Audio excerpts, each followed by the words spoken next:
आज भी मैं जब मेरे साथ हुए उन वाक़यों के बारे में सोचता हूँ तो मेरे जिस्म में जैसे सनसनी मच जाती है। मैं आपको अपनी कहानी सुनाता हूँ जिसकी शुरुआत होती है एक अखबार से, जहाँ मैंने जॉब वैकेंसी के बारे में देखा था, जो मेरे घर से थोड़ा ही दूर सिटी के बाहर एक हाईवे पेट्रोल पंप पर स्थित था। मैं इस सिटी में नया शिफ्ट हुआ था और जॉब की तलाश में था और मुझे पैसों की भी ज़रूरत थी। तो मैंने उस एडवर्टाइजमेंट में दिए गए नंबर पर कॉल किया और वहाँ से एक आदमी ने फ़ोन उठाया। उसकी आवाज़ बहुत रहस्यमय थी। उसने मेरा कॉल पर ही इंटरव्यू ले लिया और उसने कहा कि मैं आज रात से ही ज्वाइनिंग कर लूँ। कॉल कटने के बाद मुझे गड़बड़ तो लगी, लेकिन मेरे पास पैसों की बहुत कमी होने की वजह से मुझे कुछ और ना सूझा।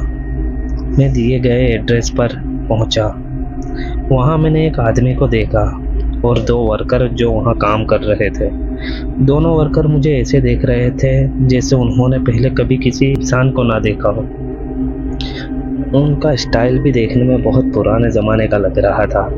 और तीसरा आदमी शायद वहाँ का मैनेजर था। उसने मुझे केबिन में ले गया। वो बड़ा केबिन था, लेकिन वहाँ कोई एसी या कोई आधुनिक उपकरण नहीं थे। मुझे लगता है ये पेट्रोल पंप इतना कुछ खास नहीं चलता। काम की बात हो जाने के बाद मैनेजर ने मुझे एक लिस्ट पकड़ाई जो काफ़ी पुरानी लग रही थी। उसमें कुछ रूल्स लिखे थे जिसे मुझे फॉलो करना था अपनी शिफ्ट के दौरान। उसके रूल कुछ इस प्रकार थे। पहला रूल, रात 12 बजे बाद कभी भी पेट्रोल पंप के पीछे वाले टॉयलेट का इस्तेमाल ना करें। दूसरा रूल, अगर कोई गाड़ी बिना हेडलाइट के आए तो उसे पेट्रोल ना दे। तीसरा रूल, आधी रात के बाद अगर कोई आदमी सिर्फ आधा लीटर पेट्रोल मांगे तो उसे भी भगा दे। चौथा रूल, काउंटर पर हमेशा 2 कुर्सियां रखे।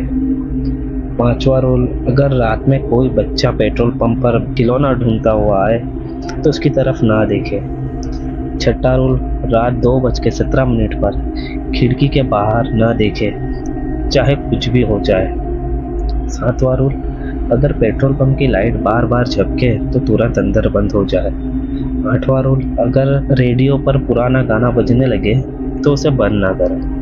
नौवां रूल, सुबह 4:44 तक किसी को भी अपना नाम न बताए। मैंने मैनेजर की ओर देखा। उसने मुझे कहा, तुम्हें यहाँ काम करना है तो ये रूल्स फॉलो करने पड़ेंगे। मैंने ठीक है में सर हिलाया और अपना काम करने बाहर आ गया। जो 2 वर्कर काम कर रहे थे शायद वो भी उस वक्त तक चले गए थे।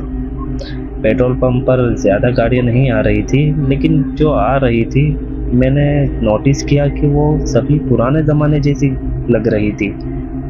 लेकिन मुझे इससे क्या, मैं तो अपना काम कर रहा था। जैसा कि रूल लिस्ट में लिखा था, मैंने काउंटर पर 2 कुर्सियाँ रख दी और जब मैं वहाँ से हटा तो मुझे एक कुर्सी के सरकने की आवाज़ सुनाई दी। मैं पलटा तो मैंने देखा कि वो कुर्सी खुद ब खुद अपनी जगह से खिसक गई थी और उसे देखकर ऐसा लग रहा था जैसे कोई उस कुर्सी पर बैठा हो। और अभी तो सिर्फ रात के 11 बज रहे थे। मैं अपनी जगह आकर खड़ा हो गया और अपनी तिरछी निगाहों से कुर्सी की तरफ देखता रहता। मुझे यकीन है वो कुछ ना कुछ हरकत कर रही थी। कब रात के 12 बज गए मुझे पता नहीं चला। अचानक मैंने पेट्रोल पंप के पीछे वाले टॉयलेट के दरवाजे को खुलते और बंद होते सुना। मुझे पहला रूल याद आया कि 12 बजे बाद पेट्रोल पंप के पीछे वाले टॉयलेट का यूज़ नहीं करना। मैंने नल के चालू होने की आवाज़ सुनी, पानी चलने की, लेकिन मेरे अलावा यहाँ आसपास कोई भी नहीं था। मैं काफ़ी घबरा गया। मेरे सर से पसीना निकल रहा था और सांस चढ़ रही थी। मैं वहीं टकटकी लगाए देख रहा था। अचानक एक हाथ मेरे कंधे पर आ पड़ा। मैं बड़ी चीख के साथ पलटा और मैंने एक आदमी को वहाँ खड़ा पाया। वह आदमी मुझसे कहा, क्या हुआ भाई, क्यों चीख रहे हो? मैंने उससे कहा, कुछ नहीं, बताइए आपको क्या चाहिए। उसने मुझसे आधा लीटर पेट्रोल मांगा। मुझे रूल नंबर 3 याद आया। अगर आधी रात कोई आदमी आधा लीटर पेट्रोल मांगे तो उसे भगा दो। मैंने वो आदमी से कहा, सॉरी लेकिन पेट्रोल नहीं है, मशीन काम नहीं कर रही। वो आदमी मुझे घूरने लगा, उसकी आंखें बड़ी करके मुझे देखने लगा, उसकी आंखें लाल होने लगी। उसने ऊंची आवाज में कहा, क्या पेट्रोल नहीं है? मैं काफ़ी घबराया, लेकिन मैंने अपने आप को कंट्रोल में किया और अपनी घबराई हुई आवाज़ से मैंने कहा, नहीं है। वो आदमी मुझे घूरता हुआ पीछे हटा और वहाँ से चला गया। मैंने चैन की सांस ली। अचानक रेडियो ऑन हो गया। उसमें पुराना गाना बजने लगा। रूल नंबर 8, अगर रेडियो पर पुराना गाना बजने लगे तो उसे बंद ना करें। मैंने रेडियो को इग्नोर करा और गाना थोड़ी ही देर बाद अपने आप बंद हो गया और रेडियो ऑफ हो गया। मैंने देखा दूर झाड़ियों से एक बच्चा चला आ रहा है। वह मेरे पास आया। वह कुछ ढूंढ रहा था और मुझे रूल नंबर 5 याद आया, अगर रात में कोई बच्चा खिलौना ढूंढता आए तो उसकी तरफ ना देखो। मैंने अपना चेहरा उसकी दूसरी दिशा में कर लिया। पीछे से मुझे आवाज़ आई, भैया मेरा खिलौना देखा क्या? मैं वहाँ स्तंभ बने खड़ा रहा, कोई हरकत नहीं की। उसकी आवाज़ धीमे धीमे बढ़ती गई, भैया भैया भैया। थोड़ी देर बाद वातावरण शांत हो गया। मैं अपने आप की सांसें सुन सकता था और दिल की धड़कनें भी। मैंने पलट कर देखा तो वहाँ कोई नहीं था। ये मैं कहाँ फंस गया? मैंने अपने आप को किस मुसीबत में नाख लिया है? मैंने अपने आप से कहा। तभी मैंने एक गाड़ी आते हुई देखी जिसका रंग काला था और उसकी हेडलाइट नहीं थी और शायद टूटी हुई थी। मेरे दिमाग में रूल नंबर 2 दौड़ा, अगर कोई गाड़ी बिना हेडलाइट के आए तो उसे पेट्रोल ना दे। मुझे ये रूल समझ नहीं आ रहे थे, लेकिन इन्हीं की वजह से मैं अभी तक सुरक्षित भी था। मैंने उस गाड़ी वाले से कहा, पेट्रोल नहीं है, आप आगे वाले पेट्रोल पंप पर देख ले, वहाँ ज़रूर आपको मिल जाएगा। वह गाड़ी के शीशे काले थे, मैं अंदर नहीं देख पा रहा था, लेकिन शीशा थोड़ा सा नीचे हुआ। अंदर से आवाज़ आई, पेट्रोल है और मुझे चाहिए। मैंने कहा, सॉरी सर, लेकिन पेट्रोल ख़त्म हो गया है। वह जो कोई था मान ही नहीं रहा था। मुझे वह दिख भी नहीं रहा था क्योंकि शीशा बहुत कम खुला हुआ था। उसने मेरी कंप्लेन करने को कहा और मेरा नाम निकलवा लिया। मेरी सांसें रुक गई जब मुझे याद आया रूल नंबर 9, सुबह 4:44 तक किसी को भी अपना नाम नहीं बताना। गाड़ी का शीशा धीरे धीरे नीचे होने लगा।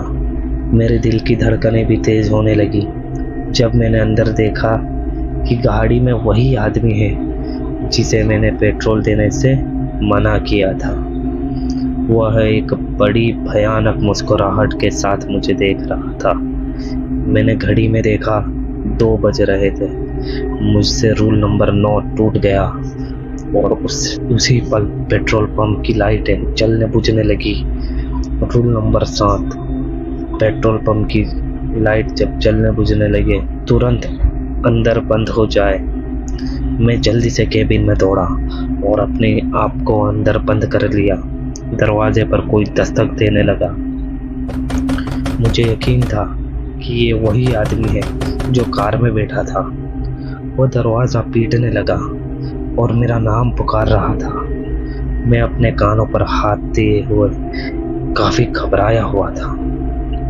थोड़ी देर बाद सन्नाटा सा छा गया। मैंने खिड़की से बाहर देखा, एक औरत लाल साड़ी में पेट्रोल पंप की ओर आ रही थी। मुझे अचानक रूल नंबर 6 याद आया। रात 2:17 पर खिड़की के बाहर नहीं देखना, चाहे जो हो जाए। मैंने घड़ी में देखा 2:17 हो रहे थे। बाहर से मुझे हंसने की आवाज़ें आने लगी और थोड़ी ही देर बाद वो रोने में तब्दील होने लगी। मैं डेस्क के नीचे छुप गया और प्रार्थना करने लगा कि मैं किसी तरह इन मुसीबत से निकल जाऊं। फिर से कोई दरवाज़ा पीटने लगा और बाहर से हंसने की आवाज़ आती और मेरा नाम पुकारती। फिर वो रोने में बदल जाती। इसी तरह यह वाक़या चलता रहा। वह औरत की रोने की आवाज़ सुनकर मेरा सर फटा जा रहा था। फिर हंसने की आवाज़ आती। ऐसा चलता रहा। मैं डेस्क के नीचे छुपा रहा और अब प्रार्थना जारी रखी और मैं कब बेहोश हो गया मुझे पता न चला। जब मुझे होश आया तो मैं एक वीरान पेट्रोल पंप के बाहर था। मैं वहाँ से दौड़ते हुए घर आया। मैंने उस पेट्रोल पंप के बारे में बाद में जानकारी निकाली तो मैं हक्का बक्का रह गया। वह पेट्रोल पंप 40 साल से बंद पड़ा था।